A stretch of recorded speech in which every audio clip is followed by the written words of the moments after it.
Forming the past tense of regular English verbs. The past tense of a regular verb is formed by adding ed to the end of the verb.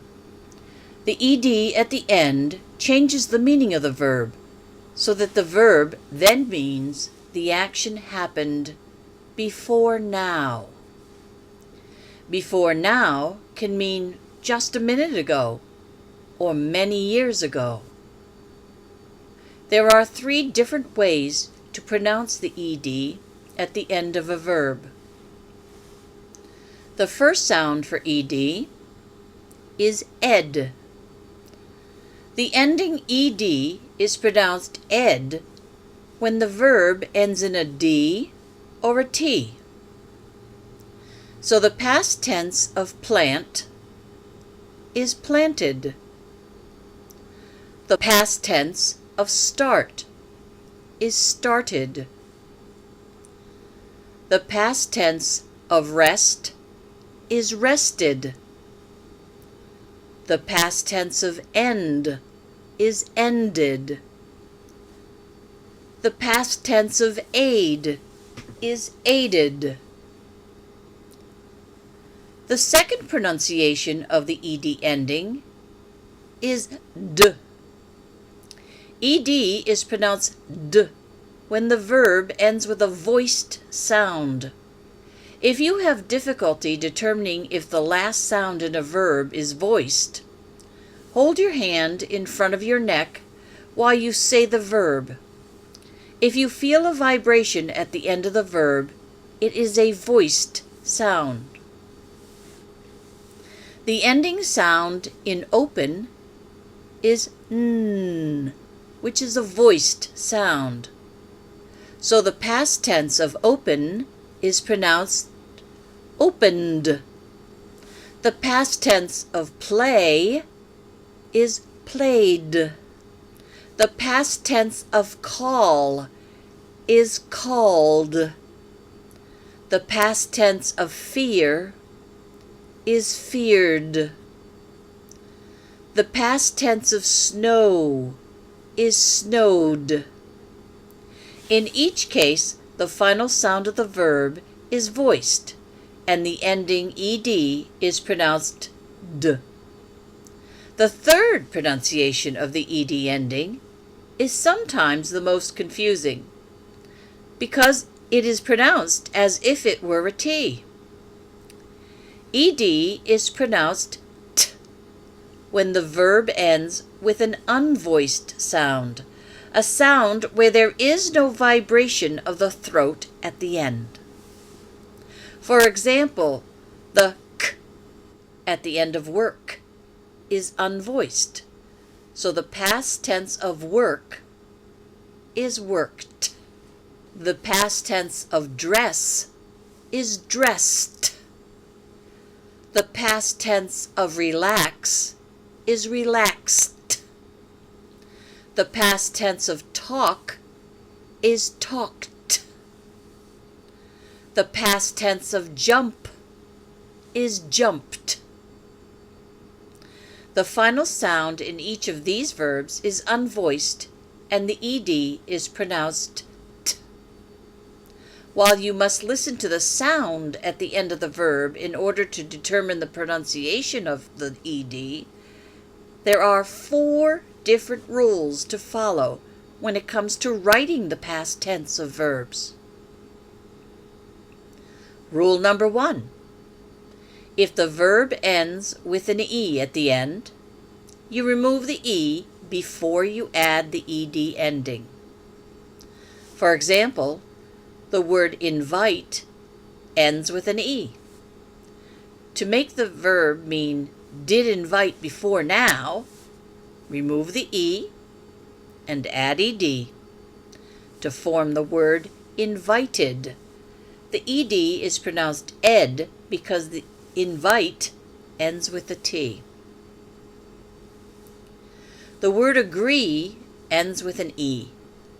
To make the verb mean did agree before now, remove the e and add ed to form the word agreed. The The ed is pronounced d because agree ends with a voiced sound. The word hope ends with an e. To make the verb mean did hope before now, remove the e and add ed to form the word hoped. The ed is pronounced t because hope ends with an unvoiced sound. Rule number 2. If the verb ends with a short vowel followed by a single consonant, you must double the final consonant before adding ed. Doubling the final consonant keeps the short vowel short. For example, the verb dot has a short vowel sound aw, followed by a single t. If you were to just add an ed at the end, the new word would be doted because the e in the ed would cause the o to make its long sound. Therefore, before adding ed to dot, you must double the t at the end, then add ed to form the word dotted. By doubling the consonant, you are keeping the short vowel short.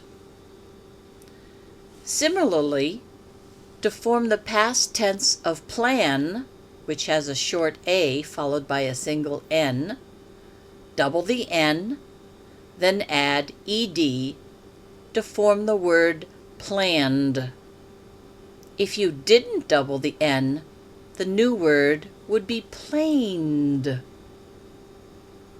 To form the past tense of hop, which has a short o followed by a single p, double the p, then add ed to form the word hopped.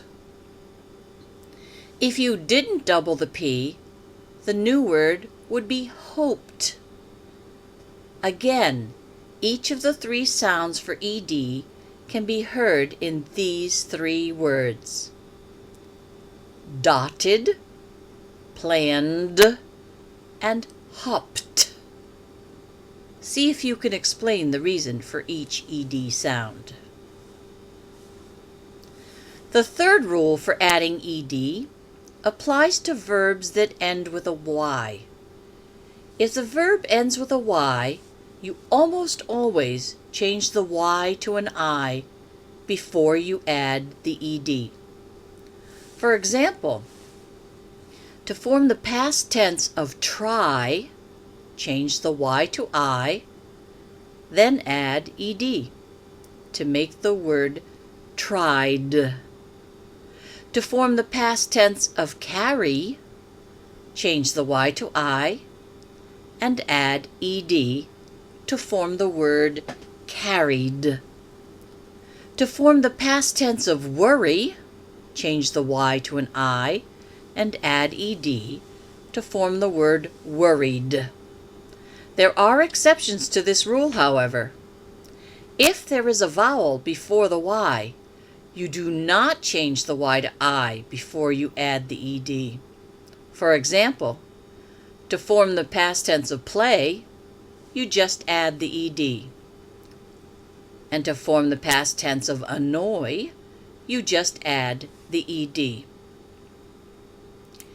The fourth way of forming the past tense is to just add it to the end of a verb. Essentially, if none of the 3 other rules apply, then just add the ed. These verbs will either have a long vowel sound or they'll have a short vowel already followed by 2 consonants. The first example is the word rest. The end of the word has no e to remove, nor does it have a y that needs to be changed to I. Now, there is a short vowel in the word rest, but there are already 2 consonants following the short vowel, so no doubling is required. Therefore, you just add ed to form the new word rested. The vowel sound in clean is long. If you remember, the only reason for doubling a final consonant would be to keep a short vowel short. Since there is no short vowel in clean, you can just add ed to form the word cleaned. The end of the word crash has no e to drop and no y to change to I. There is a short vowel in the word. However, it is followed by two consonants. So again, there is no need to double a consonant. The past tense is formed simply by adding ed at the end. Note, all three sounds for ed can be heard in rested, cleaned, and crashed. The pronunciation of the ed is totally unrelated to which rule is followed when forming the past tense. In summary, there are 4 ways to add ed to a verb: drop, double, change, or just add. Here are the 4 questions to ask yourself when you want to add ed to a verb. First, is there an e at the end of the verb? If so, then drop it before you add ed. Second, is there a short vowel that needs to be kept short? If so, double the final consonant before you add ed.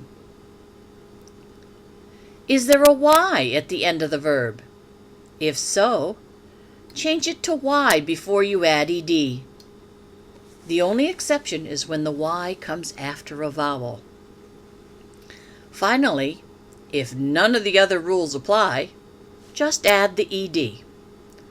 Remember, drop, double, change, or just add.